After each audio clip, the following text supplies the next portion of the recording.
The crack of gunfire echoed through the dusty valley as Eliza Darrow's world collapsed around her.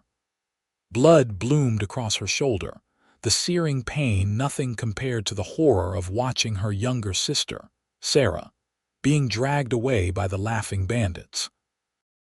"Please," she gasped, reaching out with a trembling hand as darkness began to creep across her vision. The last thing she saw before consciousness slipped away was her sister's terrified face disappearing into the cloud of dust kicked up by the bandits' horses. It was 1873 in Vendetta, Colorado, and Eliza Darrow's life would never be the same. When Eliza awoke, she was no longer lying in the dirt where she'd fallen.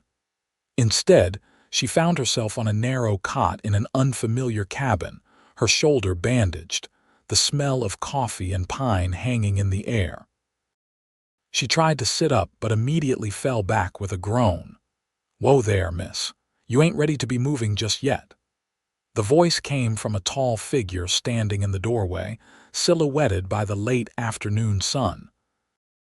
As he stepped forward, Eliza made out a man with broad shoulders, a weather-beaten face, and eyes the color of a summer storm. He wore simple trail clothes, dusty from riding, and moved with the easy confidence of someone at home in the wilderness. "Who are you?" Eliza managed, her throat dry as sandpaper. "Where's Sarah?" "My sister, name's Vincent Lawson," he said, approaching with a cup of water. "Found you half dead on the trail yesterday. As for your sister—" He hesitated, helping Eliza sit up enough to drink. "I'm afraid those men took her. Followed their trail as far as I could before I had to get you somewhere safe." Memories flooded back the journey from Denver, the 4 men who'd appeared from nowhere on the trail, the gunshot, Sarah's screams. Eliza clutched at Vincent's arm, spilling water down her front. "We have to find her," she cried. They'll easy," Vincent said, his voice gentle but firm. "You've lost a lot of blood. Bullet went clean through your shoulder, but you need time to heal." Eliza shook her head, tears streaming down her dirt-streaked face. "There's no time. Sarah is just 19, those men—" She couldn't finish the thought. Vincent Lawson studied her for a long moment, his expression unreadable. He was about 30, Eliza guessed, with the lean, hardened look of a man who'd spent his life outdoors. Not handsome in the conventional sense, but there was something compelling about his face, something trustworthy. "I know who they are," he finally said. "The Blackburn Gang. They've been terrorizing this stretch of Colorado for months now, and I've been tracking them." "You're a lawman?" Eliza asked. A shadow crossed Vincent's face. "No, miss, just a man with a purpose." He stood up, moving to the small window where he stared out at the mountains. "I'll find your sister, that's a promise." "Not without me," Eliza said, struggling to push herself upright again. "She's my responsibility." Vincent turned back, eyebrows raised. "You can hardly stand, let alone ride." "Then I'll learn." Eliza managed to swing her legs over the side of the cot, ignoring the wave of dizziness that followed. "Sarah is all I have left in this world. Our parents died last winter. We were traveling to our uncle's ranch outside of Vendetta. I won't abandon her." Vincent watched her stubborn attempt to stand with a mixture of admiration and exasperation. When her knees buckled, he caught her before she hit the floor, his strong hands steady around her waist. "You've got spirit, Miss Darrow, I'll give you that," he said, easing her back onto the cot. "But you need at least a day's rest before you can ride. The Blackburns are headed for the mountains. We'll have time to catch them if we do this right." Eliza wanted to argue, but exhaustion was already pulling her back down. "Promise me," she whispered, her eyes beginning to close despite her best efforts. "Promise me we'll leave tomorrow." "At first light," Vincent agreed, and it was the last thing Eliza heard before sleep claimed her again. True to his word, Vincent woke Eliza before dawn the next morning. Her shoulder throbbed dully, but the dizziness had subsided. He helped her to her feet, and this time she managed to stay standing. "There's food on the table," he said, nodding toward a simple spread of jerky, biscuits, and coffee. "Eat. You'll need your strength." While Eliza ate, Vincent explained what he knew of the Blackburn gang. 4 men, brothers Jeremiah and Thomas Blackburn, along with their cousins Frank Miller and Ezra Doyle. They'd started with stagecoach robberies but had escalated to more violent crimes in recent months. "Why are you tracking them?" Eliza asked, watching Vincent check his rifle with practiced hands. "If you're not a lawman." Vincent's jaw tightened. "They killed my wife," he said, the words flat and hard. "6 months ago, during a raid on our homestead. I wasn't there. Been tracking them ever since." Eliza's heart contracted with sympathy. "I'm sorry," she said softly. Vincent nodded once, acknowledging her words without looking up. "Been on their trail for a while now. Lost it in a storm last week, then picked it up again near where they ambushed you." "So we have mutual cause," Eliza said, pushing her plate away. "Seems so."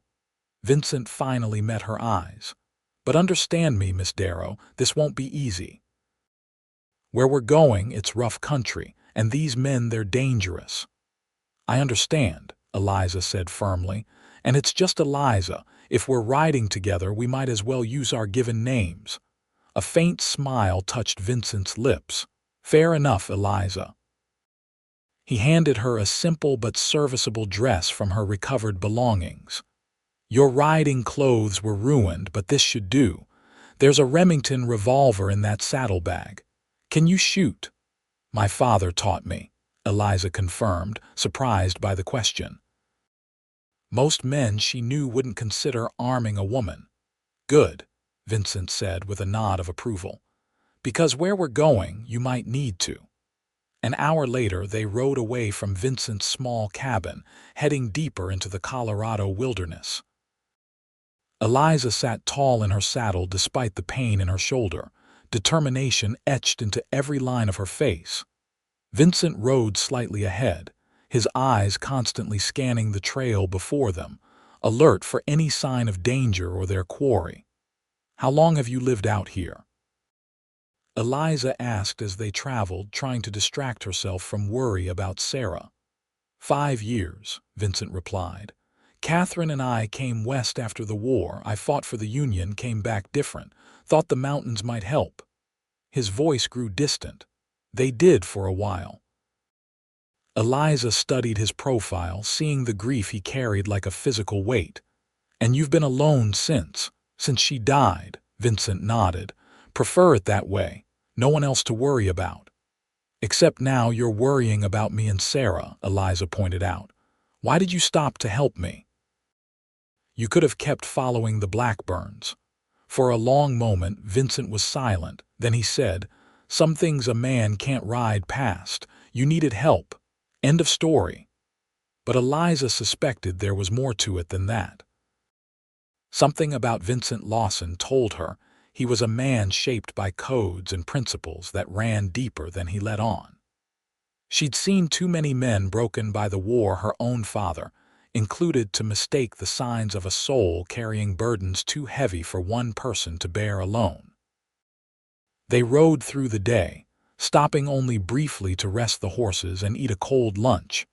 Vincent pointed out signs of the Blackburns' passage that Eliza would have missed: broken twigs, disturbed earth, a discarded cigarette paper.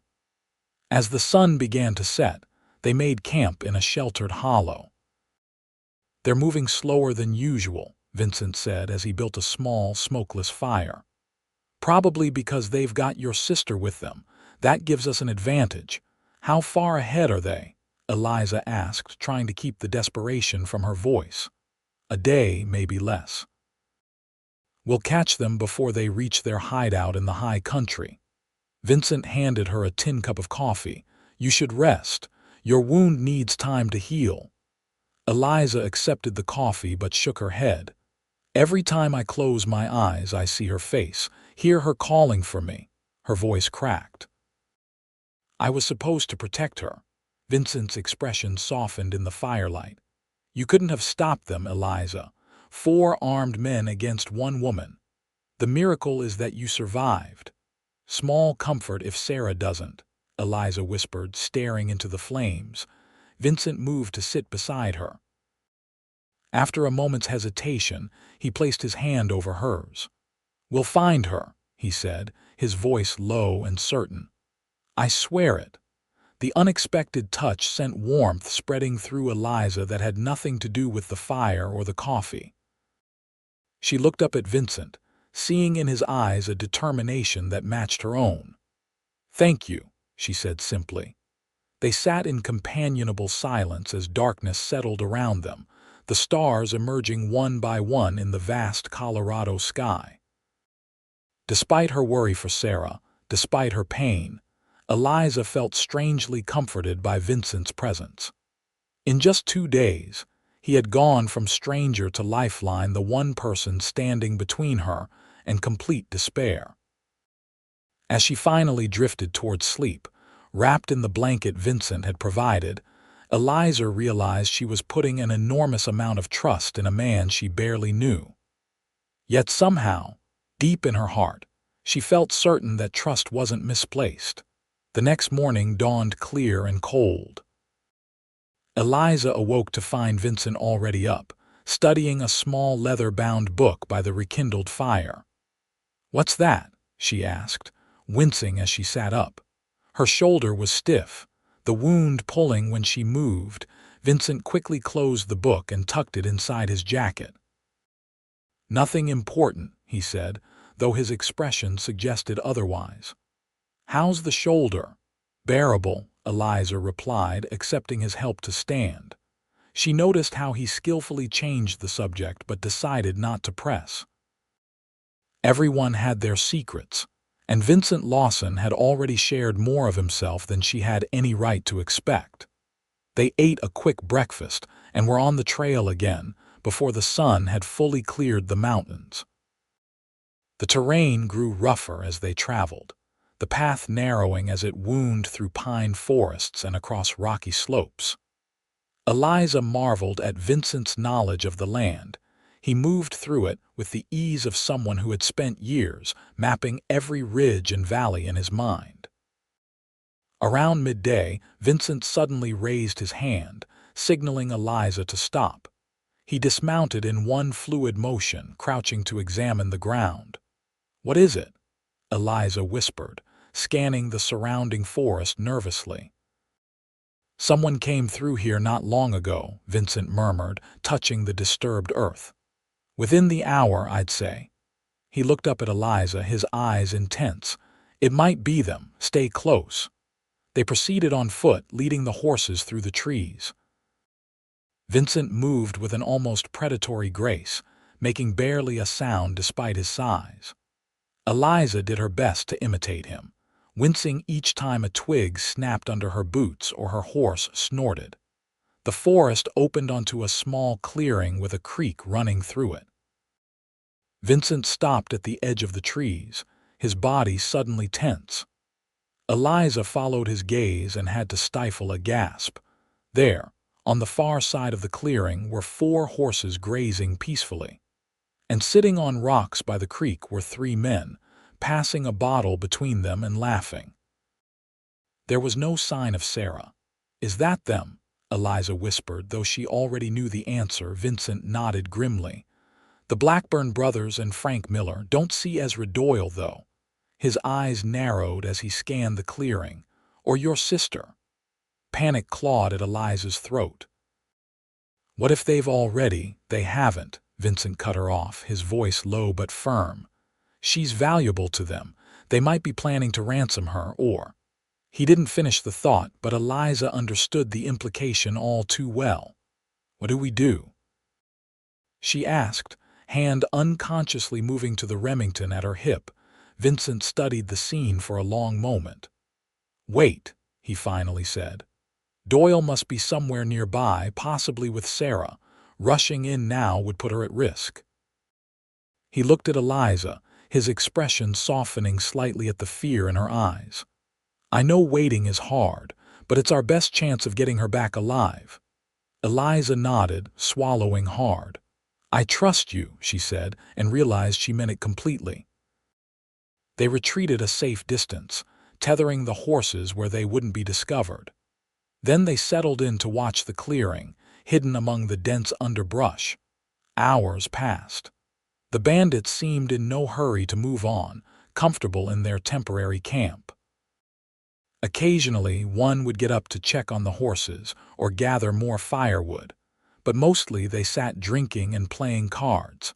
As dusk approached, Eliza's muscles ached from holding still for so long. Just when she thought she couldn't bear another minute of waiting, there was movement at the far edge of the clearing. A tall, thin man emerged from the trees, leading a horse. Behind him, hands bound and looking exhausted but unharmed, was Sarah. "Sarah," Eliza breathed, instinctively starting to rise. Vincent's hand shot out, gripping her arm. "Not yet," he warned, his voice barely audible. "We're outnumbered." Eliza forced herself to remain still, though every fiber of her being screamed to run to her sister. She watched as the new arrival, Ezra Doyle, presumably led Sarah to join the others. The younger Darrow sister was pushed roughly down onto a log, while Doyle tied her bound hands to a nearby tree. "She's alive," Vincent whispered, his breath warm against Eliza's ear. "That's what matters." "Now we wait for nightfall. They'll be less alert then." The next few hours were torture for Eliza. The sun sank behind the mountains, darkness gradually claiming the clearing. The bandits built up their fire, its orange glow illuminating their faces as they continued drinking and joking. Sarah sat apart from them, her head bowed, shoulders slumped in defeat. "Two of them are already half drunk," Vincent observed as full night settled in. "That works in our favor. Here's what we're going to do." He outlined his plan, simple but risky. They would wait until the bandits were asleep, with only one man keeping watch. Vincent would take out the sentinel silently, then free Sarah while Eliza covered them with her revolver. If all went well, they could be gone before the others even realized what had happened. "And if all doesn't go well?" Eliza asked, unable to keep the tremor from her voice. Vincent's expression was grim in the faint moonlight. "Then we fight our way out." As midnight approached, the bandits finally settled down to sleep. Jeremiah Blackburn took the first watch, sitting with his back against a tree, rifle across his knees. "It's time," Vincent said, checking his knife. "Stay here until I signal you." "Be careful," Eliza whispered, touching his arm impulsively. Vincent hesitated, looking down at her hand on his sleeve. For a moment, something passed between them, an unspoken understanding, a connection deeper than their short acquaintance should allow. Then he was gone, melting into the darkness like a shadow. Eliza waited, her heart hammering so loudly she was certain it would give her away. She watched as Vincent crept around the perimeter of the clearing, moving with incredible stealth for such a large man. He approached Jeremiah Blackburn from behind, silent as death itself.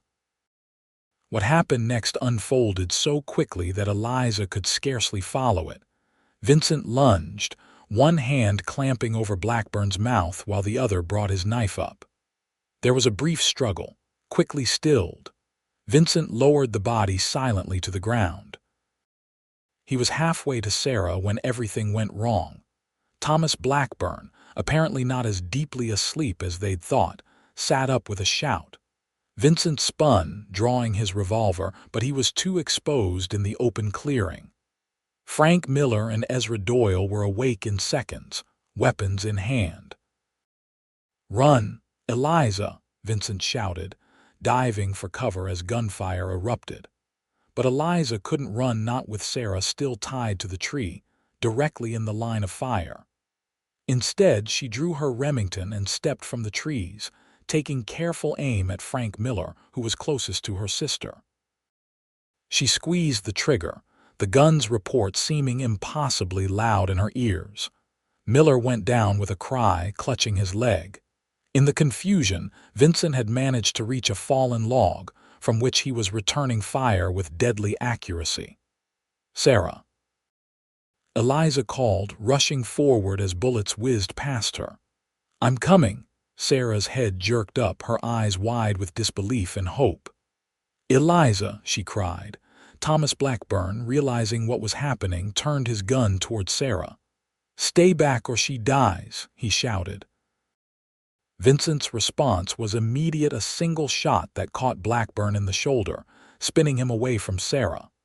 Eliza used the moment to dash to her sister's side, using her knife to saw frantically at the ropes binding Sarah to the tree. "You came for me," Sarah sobbed as her hands came free. "I thought I'd never see you again."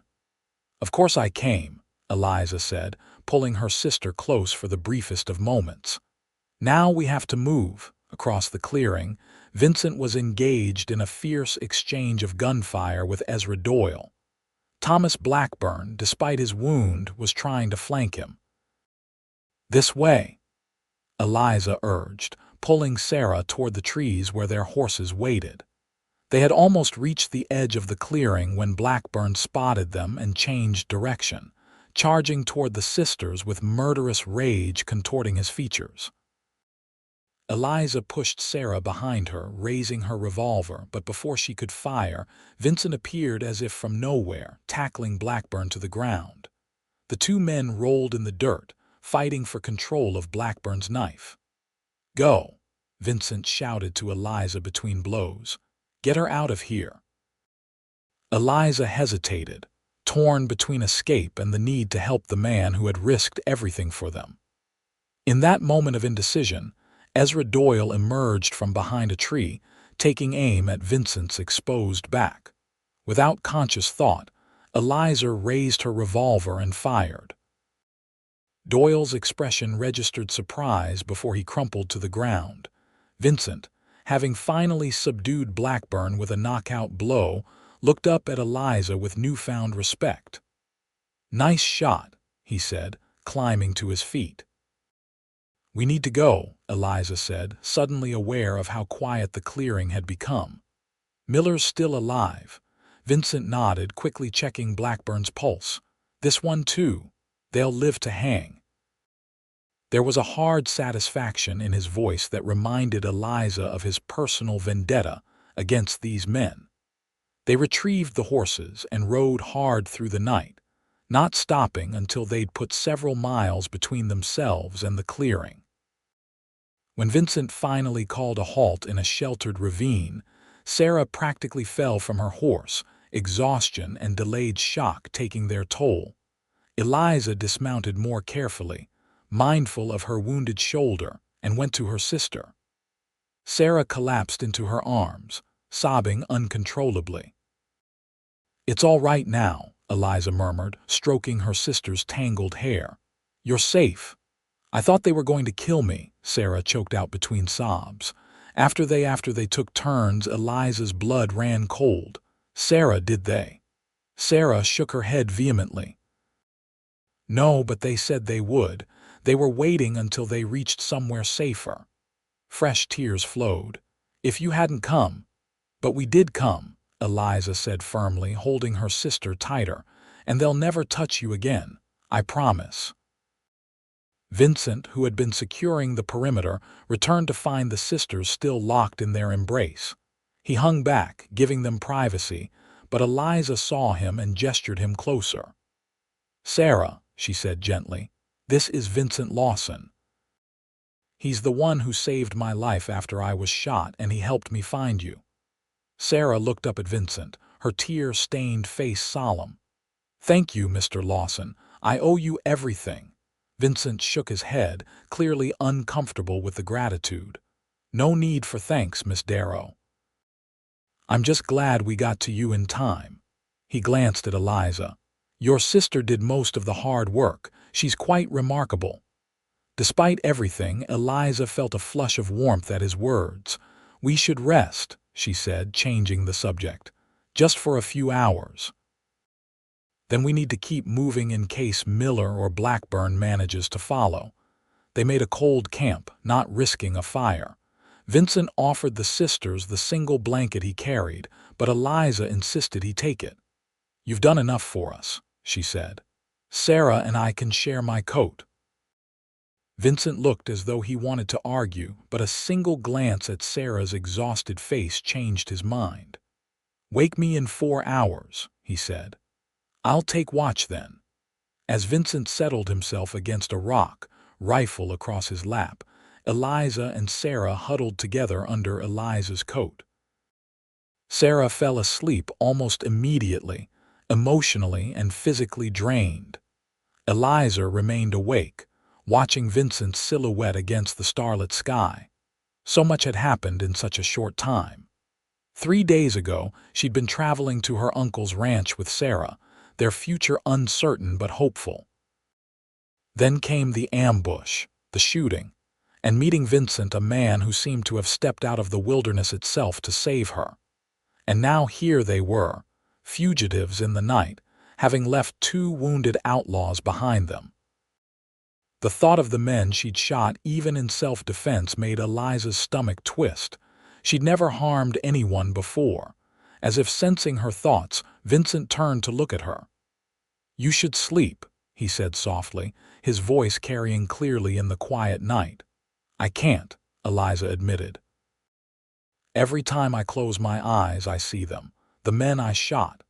Vincent was silent for a moment, then he said, "It's never easy taking a life, even when it's necessary."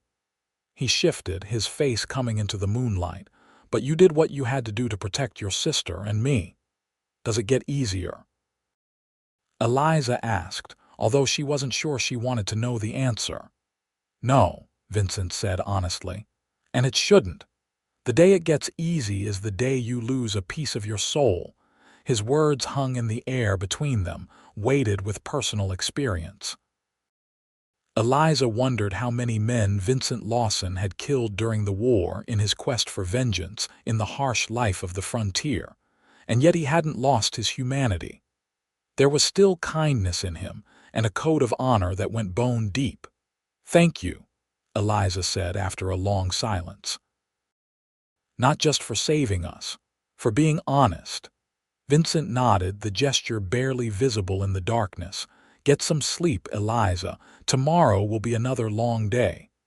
Despite her racing thoughts, exhaustion eventually claimed her. Eliza drifted into uneasy dreams, haunted by gunshots and the faces of dying men. But whenever the nightmares threatened to overwhelm her, Vincent's presence seemed to keep the worst of them at bay. They rose before dawn, eating a quick breakfast of jerky and hard biscuits. Sarah was quieter than usual, the ordeal having left its mark, but some color had returned to her cheeks. She sat close to Eliza, as if afraid her sister might disappear if she let her out of sight. "Where are we headed?" Eliza asked as they saddled the horses.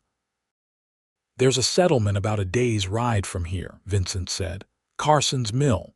Small place, but they have a telegraph office. We can send word to the marshal in Vendetta about what happened." "And then?" Sarah asked, her voice small. Vincent glanced at Eliza. "That depends on you ladies." "I reckon your uncle will still be expecting you." Eliza nodded slowly. "Yes, Uncle James's ranch is outside Vendetta. We could still go there once it's safe." She hesitated. "What about you, Vincent? Will you come with us?" Something flickered in Vincent's eyes, uncertainty, perhaps, or longing.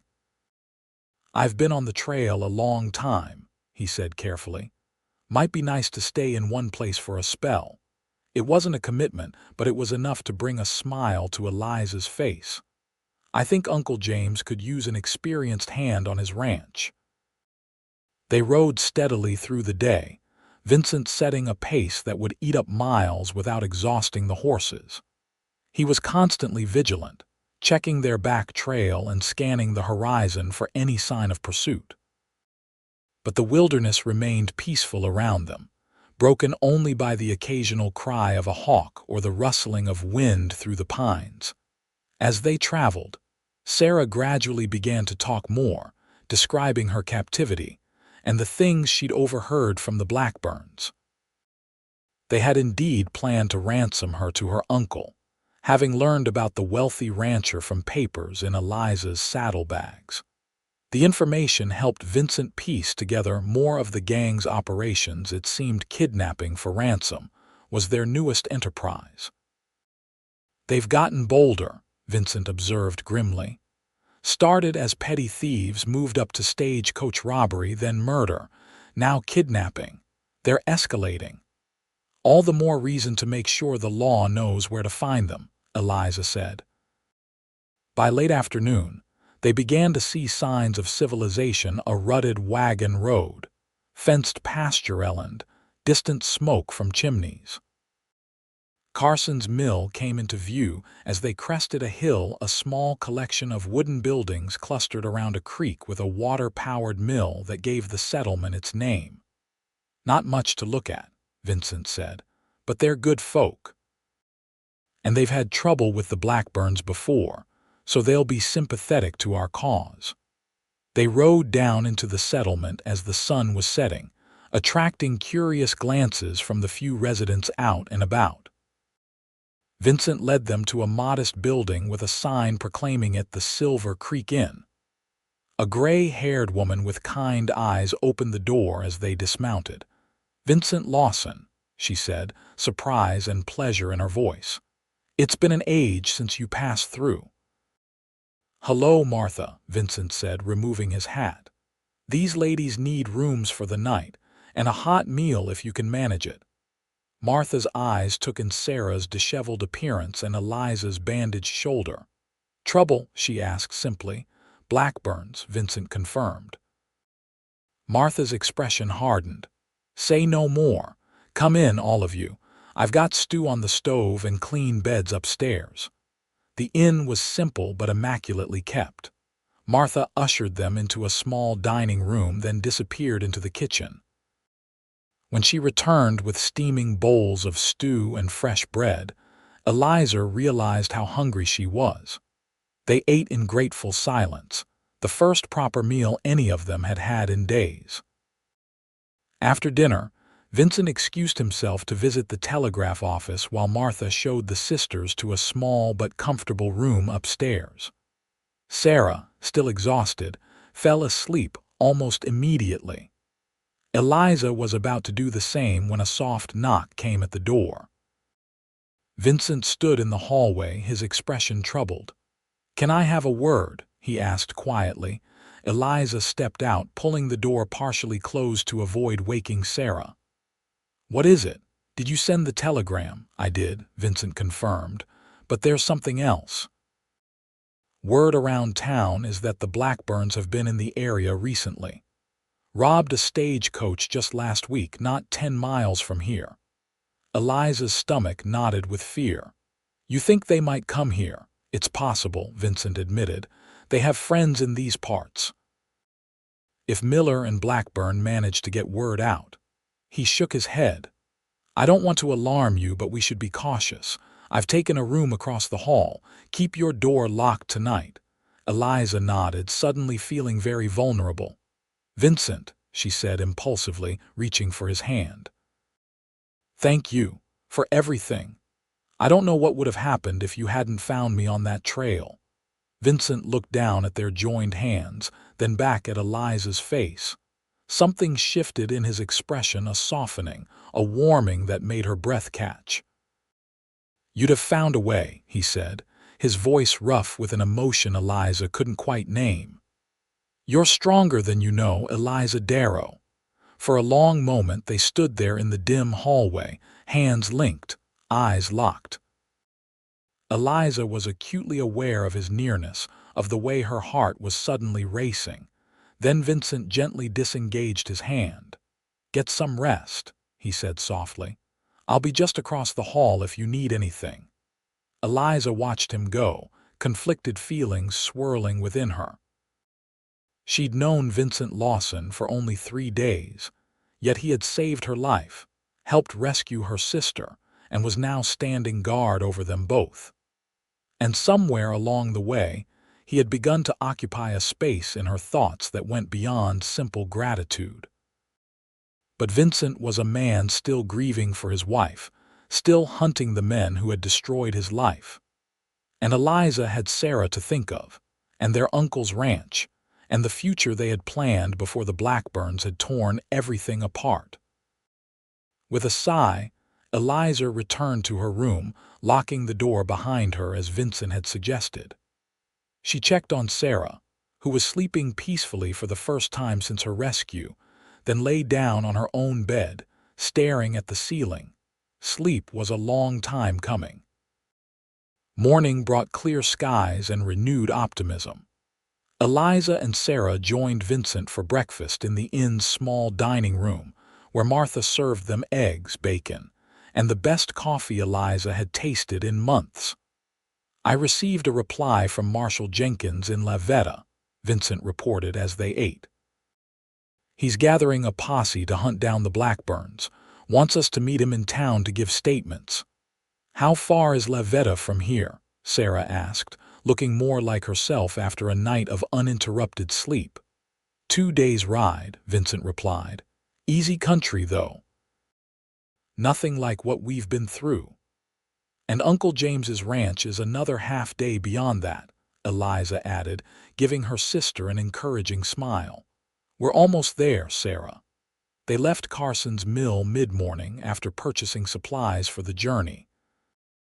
The townsfolk, having heard whispers of their encounter with the Blackburns, treated them with a mixture of awe and sympathy. One grizzled old-timer even insisted on giving Sarah a small Derringer pistol, "For protection, miss." The trail to Vendetta followed a river valley for much of the way, making for easier travel than the mountain paths they'd traversed before.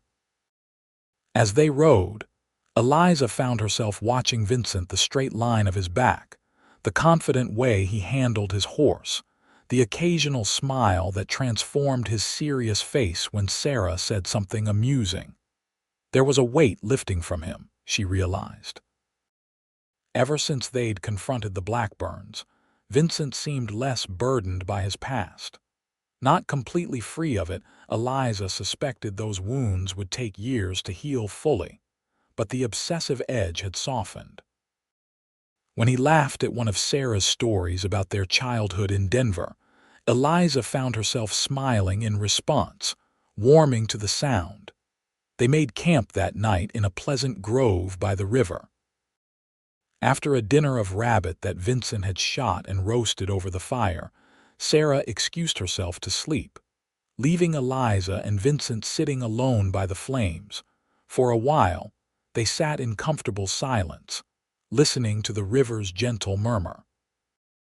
Then Vincent pulled out the small leather-bound book Eliza had seen him reading before.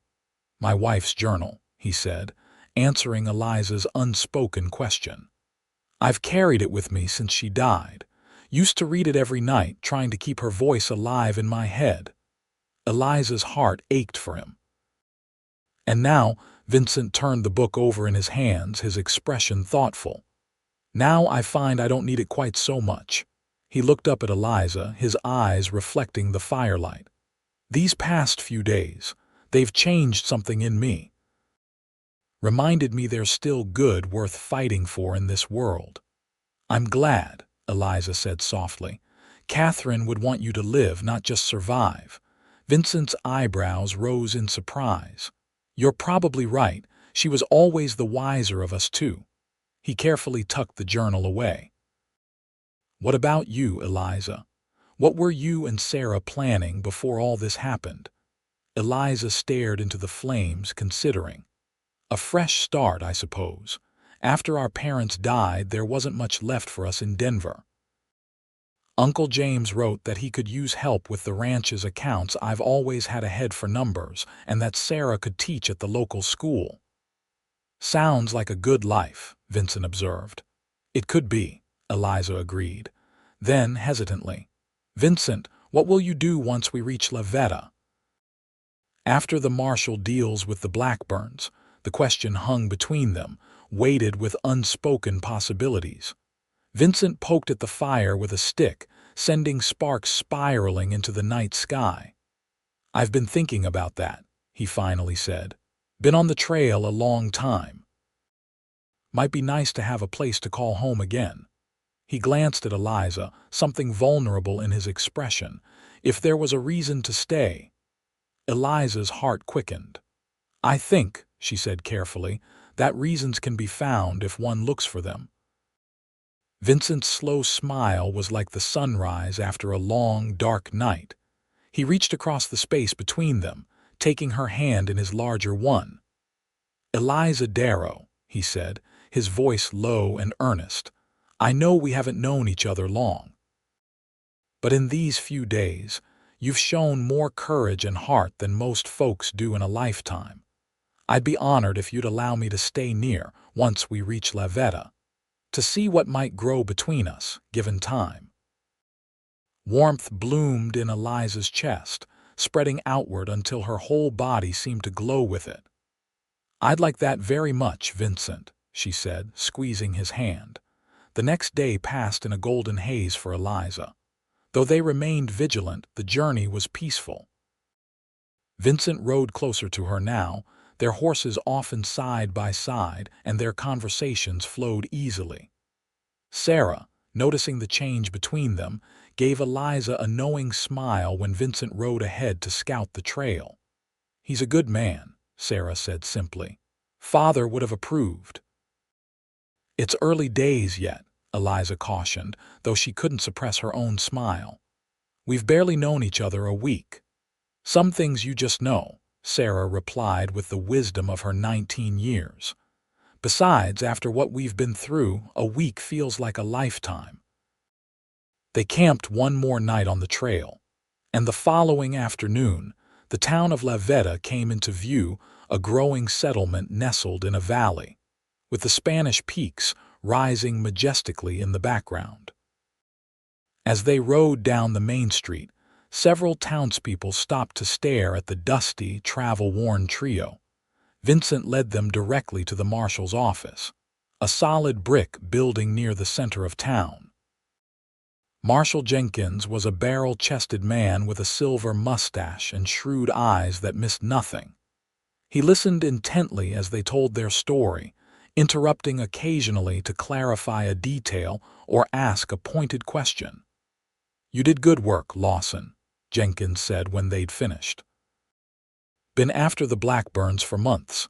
My deputies are already out looking for them based on your telegram, and I've sent word to the sheriffs in neighboring counties to be on the lookout." "What happens now?" Eliza asked. "Now you folks get some rest," Jenkins said firmly. "The Colorado Hotel across the street has clean rooms and decent food. I'll need written statements from all of you tomorrow, but tonight, you've earned a reprieve." As they left the marshal's office, Vincent suggested they send word to Eliza and Sarah's uncle about their arrival. "He must be worried by now, if you were expected days ago." James Darrow arrived in town barely an hour after receiving their message, driving a wagon at breakneck speed. He was a tall, lean man with the same dark hair and blue eyes as Eliza, though his were creased with years of squinting into the Colorado sun. "Thank God," he said, embracing both nieces with tears in his eyes. "When you didn't arrive on schedule, I feared the worst. There have been reports of bandits in these parts. We encountered them, Uncle James," Eliza said grimly. "If not for Mr. Lawson here, I doubt we would have survived to tell the tale." James Darrow turned to Vincent, extending his hand. "Then I owe you a debt I can never repay, sir. My brother's daughters are all the family I have left in this world." Vincent accepted the handshake with characteristic modesty. "Anyone would have done the same." "No," James said firmly, "they would not. Please, you must come to the ranch with us, I insist." Vincent glanced at Eliza, a question in his eyes. She nodded slightly, hoping he could read her desire for him to accept. "That's kind of you, Mr. Darrow," Vincent said. "I'd be obliged." They spent that night at the Colorado Hotel, too exhausted for the additional journey to the ranch. James took rooms next to his nieces, while Vincent stayed across the hall, a proper arrangement that nonetheless allowed Eliza and Vincent to share a private moment in the hotel's small garden after dinner. "Your uncle seems like a good man," Vincent observed as they walked among the rose bushes, the evening air fragrant around them. "He is," Eliza agreed. "He and my father were very close despite the distance between Denver and here. When our parents died, he wrote immediately to offer us a home." Vincent nodded thoughtfully. "A man who values family, I respect that." He hesitated, then asked, "Do you think he'd object to my interest in you?" Eliza smiled, warmth spreading through her at his directness. "Uncle James wants us to be happy, and after what you did for us." She shook her head. "No, Vincent, he won't object." Vincent stopped walking, turning to face her fully. In the lantern light hanging from the garden trellis, his face was cast in gold and shadow, his eyes intense as they searched hers. "Eliza," he said softly, "I know it's soon. Too soon, maybe. But I've learned that life can change in an instant, can end in an instant." His voice roughened. "I don't want to waste whatever time we have." Eliza's heart beat faster as Vincent took her hands in his.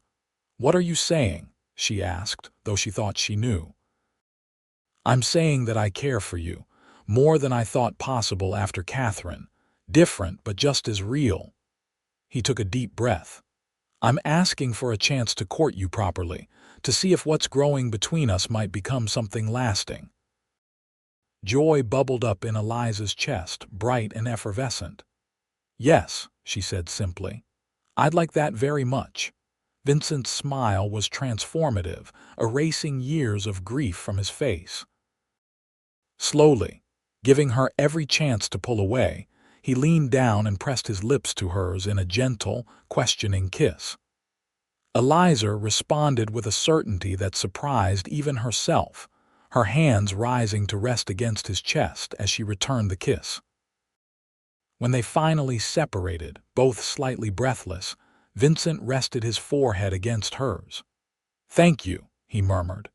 Eliza wasn't sure what he was thanking her for: the kiss, her acceptance, or something deeper, but she understood the sentiment all the same. Something precious and fragile had been born between them, a connection neither had expected to find in the aftermath of tragedy. The next morning, after giving their statements to Marshal Jenkins, they set out for James Darrow's ranch. It was a pleasant property about 10 miles outside of town, with a sturdy main house, a bunkhouse for the ranch hands, a barn, and several corrals. The land stretched for acres in all directions, good grazing country for the cattle that were James's livelihood. "It's not grand," James said apologetically as he showed them around, "but it's home." "It's wonderful, Uncle James," Sarah assured him, already looking more relaxed than she had since her ordeal. "Indeed it is," Eliza agreed, though her eyes were on Vincent, gauging his reaction to what might become his home as well.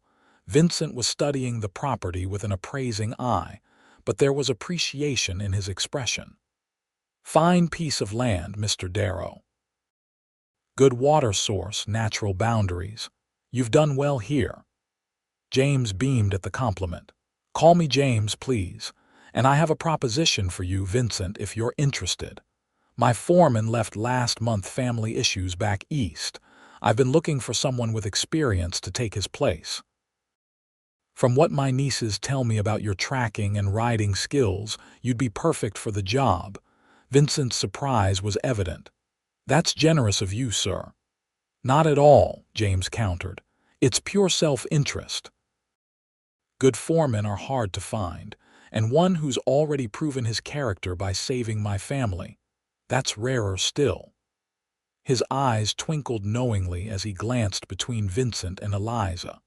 "Besides, I suspect you might have reason to stay in the area." Eliza flushed, but Vincent met James's gaze steadily. "I would indeed, and I accept your offer with gratitude." The next few weeks passed in a flurry of activity as Eliza and Sarah settled into life at the ranch. Sarah began teaching at the small schoolhouse in Lavetta, riding in each morning with one of the ranch hands and returning in the afternoon. Eliza took over the ranch accounts as planned, discovering that her uncle's bookkeeping methods were creative at best, non-existent at worst. Vincent moved into the foreman's cabin, a small but comfortable structure near the main house. He proved as skilled at ranch management as he had been at tracking, quickly earning the respect of the other hands and implementing improvements that increased efficiency.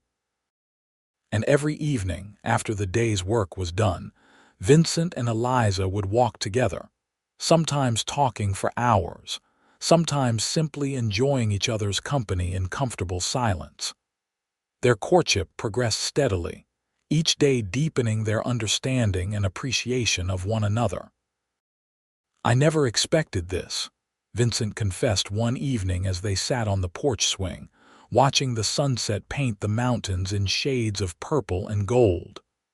"After Catherine died, I thought that part of my life was over." Eliza leaned her head against his shoulder, savoring his solid warmth beside her. "And I never thought I'd find someone who understood me the way you do.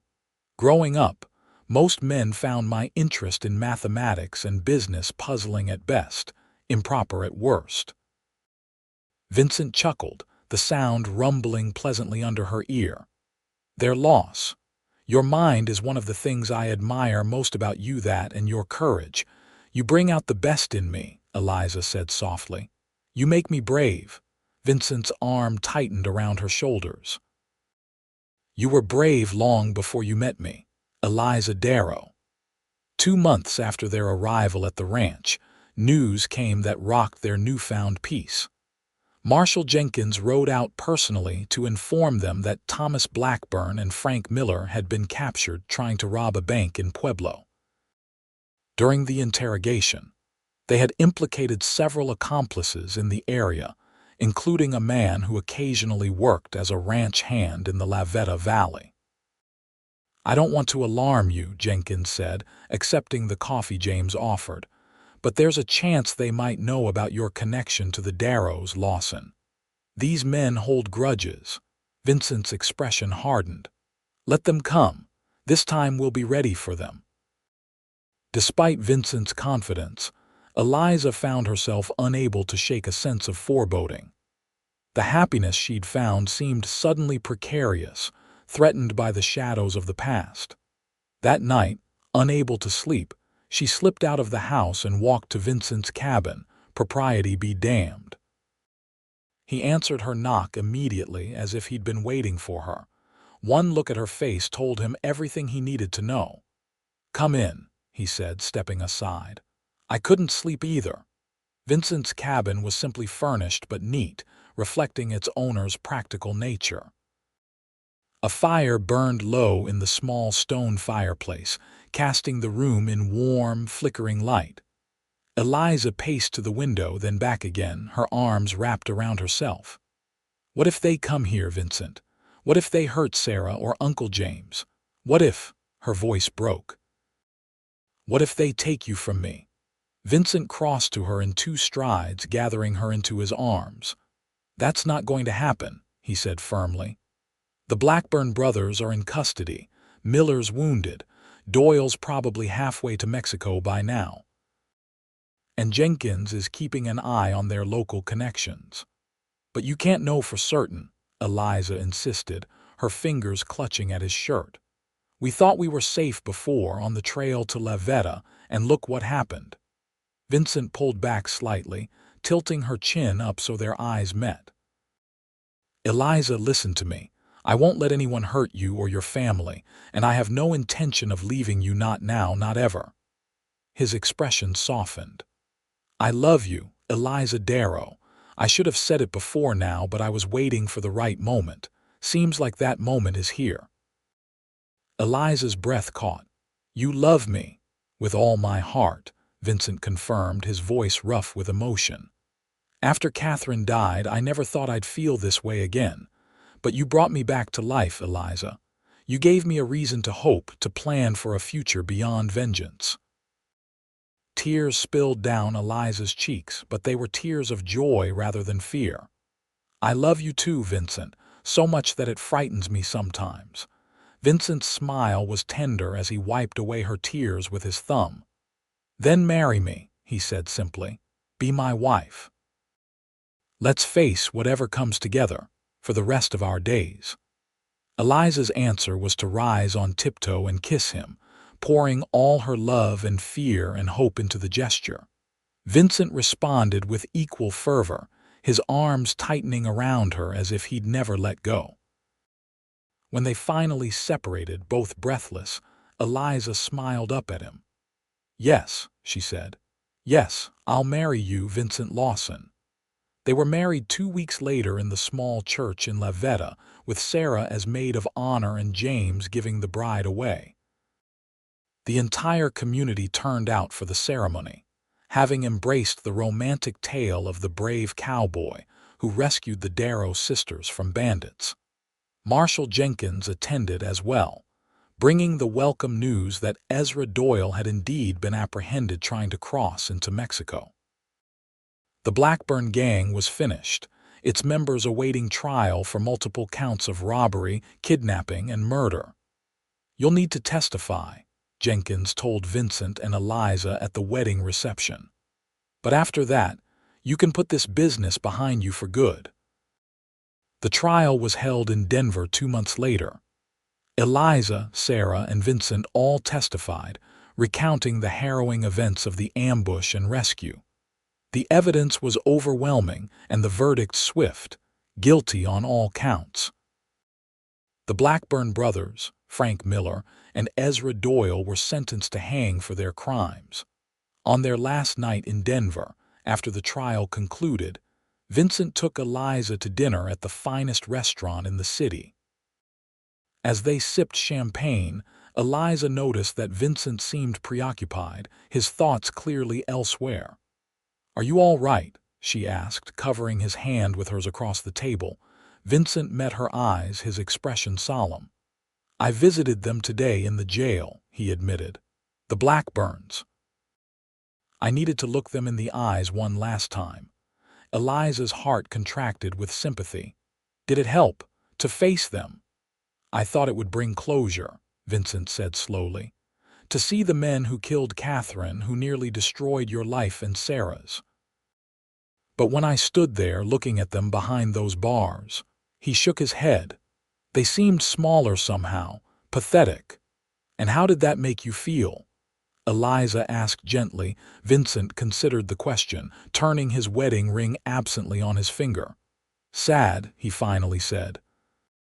"Sad that they wasted their lives on cruelty and greed. Sad that Catherine died for nothing more meaningful than their desire for easy money." His eyes found Eliza's again. "But mostly, I felt grateful. Grateful that their evil led me to you. That something so beautiful could come from something so ugly." Eliza's eyes filled with tears. "Oh, Vincent." He leaned across the table, kissing her softly. "It's over now," he murmured against her lips. "The past is laid to rest. Our future begins today." They returned to the ranch the following week, ready to begin their life together in earnest. Vincent continued as foreman, introducing modern ranching techniques that increased productivity and profits. Eliza managed the books and began expanding the business, establishing connections with buyers as far away as Kansas City. Together, they made a formidable team, earning James's profound respect and gratitude. Sarah continued teaching, eventually catching the eye of the young doctor who had recently established a practice in Vendetta. Though her ordeal had left emotional scars, with time and the loving support of her family, she healed, regaining her natural optimism and joy in life. The following spring brought more blessings when Eliza discovered she was expecting their first child. Vincent received the news with tears of joy, lifting his wife off her feet and spinning her around their small cabin, which James had helped them expand into a proper home. "A baby," Vincent marveled, his hand resting gently on Eliza's still flat stomach. "Our child, Eliza, a new life we created together." Eliza covered his hand with hers, her heart so full it seemed impossible to contain. "The first of many, I hope." Their son, William James Lawson, was born on a crisp autumn morning in 1874, with Sarah and the town doctor in attendance.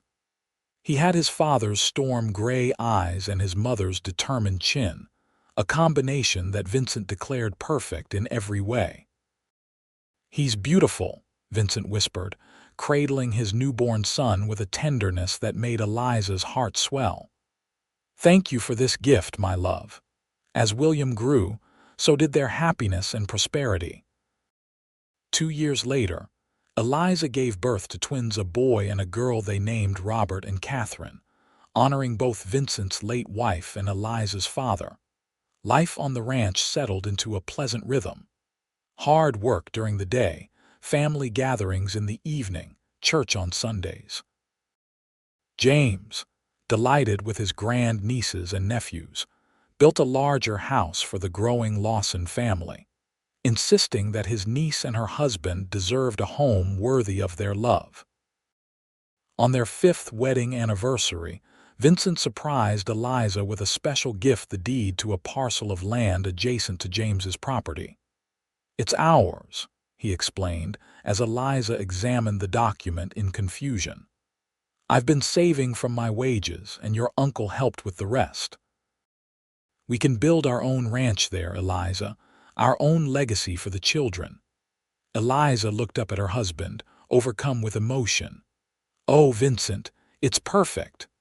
They built their home that summer, a sprawling ranch house with plenty of room for their growing family. James, getting older now and ready to reduce his responsibilities, gradually transferred more of his operations to Vincent and Eliza, until they were effectively running both properties as one large enterprise. 10 years after that fateful day on the trail when Vincent had found a wounded Eliza calling for her sister, they stood together on the porch of their home, watching their children play in the yard. William, now 9, was teaching 6-year-old Matthew, their youngest, to throw a lasso, while the twins supervised with all the authority of their 8 years. "Did you ever imagine this?" Eliza asked, leaning into her husband's embrace. "That day you found me, did you ever think we'd end up here?" Vincent's arms tightened around her, his chin resting on the top of her head. "I didn't dare to hope," he admitted, "but I think a part of me knew even then that you were someone special, someone who could heal what was broken in me." Eliza turned in his arms, reaching up to touch his face, still handsome, though now lined with years of sun and laughter. "We healed each other," she corrected gently. "And together, we built this life that I wouldn't trade for anything in the world." Vincent lowered his head to kiss her, the gesture as tender and loving as it had been on their wedding day.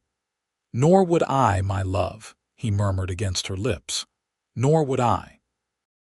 As the sun set behind the Spanish peaks, painting the sky in shades of gold and crimson, Eliza Darrow Lawson reflected on the journey that had brought her to this moment. From the terror and pain of that day on the trail to the profound joy of the life she now lived, it had been a path of both darkness and light, fear and courage, loss and love. But she wouldn't change a single step, for they had all led her here, to Vincent, to their children, to this home and this life they had built together. From the ashes of tragedy, they had forged something beautiful and enduring, a love that had not only survived the harsh realities of the frontier, but had flourished there, growing stronger with each passing year. And as the first stars appeared in the twilight sky, Eliza offered a silent prayer of gratitude for the brave cowboy who had saved her life and tracked down the bandits who took her sister, the man who had become her husband, her partner, her heart's true home in the wild and beautiful land they both loved.